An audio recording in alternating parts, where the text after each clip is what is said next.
Well, so much for starting off the daily Mass week with an easy gospel. It's kind of challenging. How do we make sense of Jesus' statement that he has come not to bring peace, but the sword? I think the first clue is that Jesus has never promoted violence. So he must be speaking metaphorically when he speaks of bringing a sword. A little research taught me that, in fact, the sword was used as an image to convey the final conflict at the end of an age, as well as the suffering and the conflict that would happen in that time. Secondly, we've heard Jesus teach in the Beatitudes, "Blessed are the peacemakers, for the kingdom of heaven shall be theirs."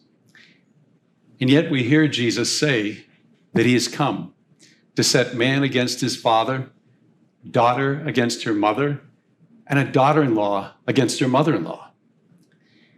If we were being sarcastic, some would say, we don't need Jesus' help to have this happen.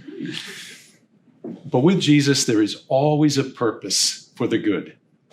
And in this case, he is speaking of another reality that we also know. And that is how the teachings of Jesus can cause division, even among family members. I know it's a cliche, but many follow the saying, we don't talk about politics or religion at our family gatherings. Well, my family always did, but we were kind of the exception. But Jesus does. Jesus does. In fact, he has come to wake everyone up in our families to the realities of good and evil, of right and wrong, of the natural law that fits within God's law, and so much more. And the way to finding real peace and joy in this life and the next. A recent expression goes as follows: well, that might be true, but I need to express my truth. My brothers and sisters, the only truth that matters is the one that corresponds to reality. 1 plus 1 really does equal 2. Even if I say my truth says it's 3, it is 2. And we all know this. Jesus brings the real truth about God and life and ourselves. And he knows there will be turmoil, but for some, it will be the only way that they will find God and healing and a life that leads to heaven. Jesus is preparing us, just as he prepared the apostles for it, and the need to take up our cross and follow after him. Most likely, part of each of our crosses is trying to find a way to help a family member, a son or a daughter, a husband or a wife, a brother or a sister, or a grandchild, to follow Jesus. In Jesus' time, those sentenced to crucifixion carried their cross through the city streets, bearing the weight of the wood, all the while being mocked and spat upon.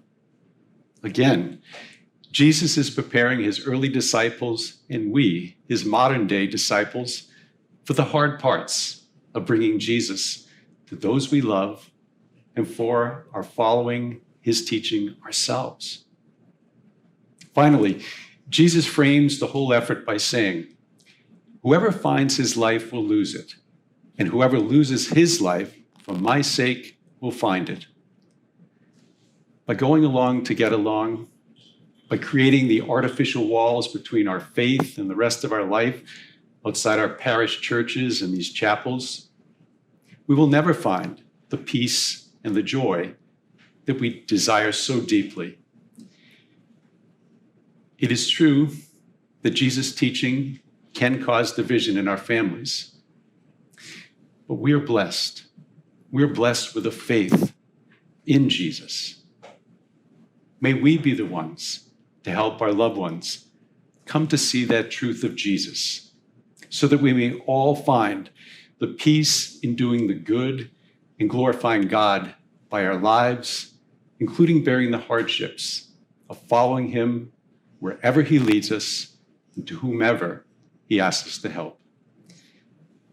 May God bless you and your families And may we always seek the truth of Jesus to guide our days.